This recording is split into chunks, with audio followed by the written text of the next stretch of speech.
출근에 하는 모든 일이 불법 진료다.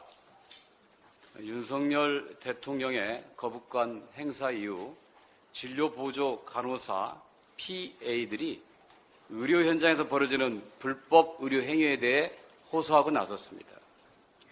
병원과 의사의 지시에 따른 불법 행위가 간호사 탓인가요? 간호법 때문인가요? 윤석열 대통령은 지난 2022년 1월 11일 후보 시절에 제가 정부를 맡게 되면 의료 기득권에 영향받지 않고 할 테니까 믿어달라고 전 할 겁니다라고 간호사 앞에서 약속한 간호법에 대해 거부권을 행사했고, 국민의힘은 서정숙, 최연숙 두 명의 대표 발의와 46명이 공동 발의한 법안에 대해 반대했습니다. 윤 대통령이 국회에 보낸 간호법안 제2요구서에는 간호법이 의료인간 신뢰와 협업을 저해하고 의료기관에서 간호서비스를 충분히 받기 어렵게 하며 돌봄을 간호사만의 영역으로 만들 우려가 있어 국민 건강에 심각하게 부정적인 영향을 미칠 수 있다고 거부 이유를 밝혔습니다. 이 주장은 터무니없는 거짓입니다.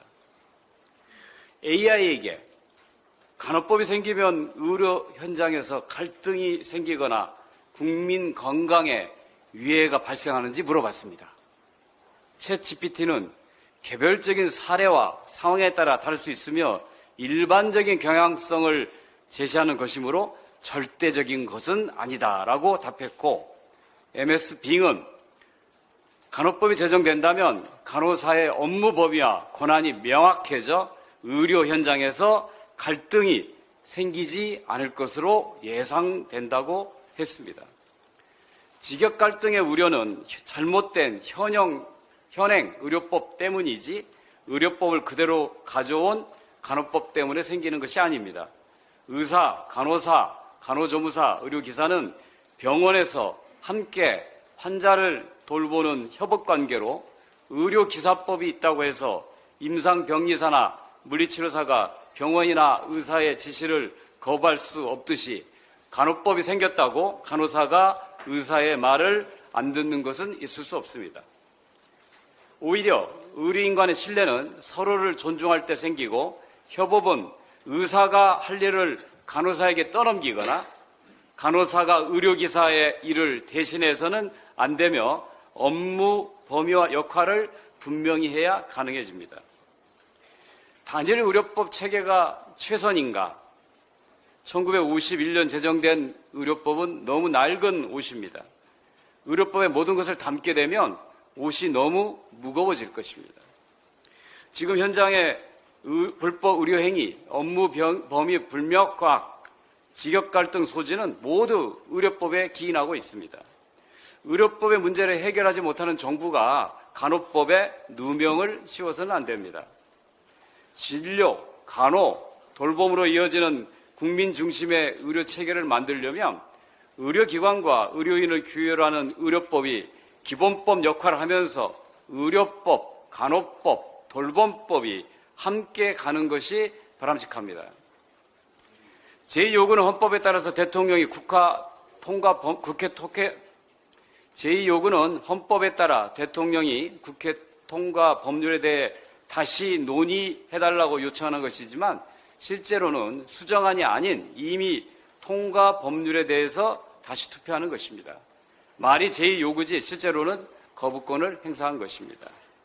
따라서 국민의힘이 수정안을 운운하는 것은 속임수입니다. 수정안이 아니라 거부권을 행사한 원안에 대해서 찬반 투표하는 것입니다. 이제 마지막 기회가 있습니다. 직역 갈등을 막고 대통령의 오판을 입법부가 바로잡을 기회가 왔습니다. 간호법의 재표결은 출석의원 3분의 2 찬성이 필요합니다.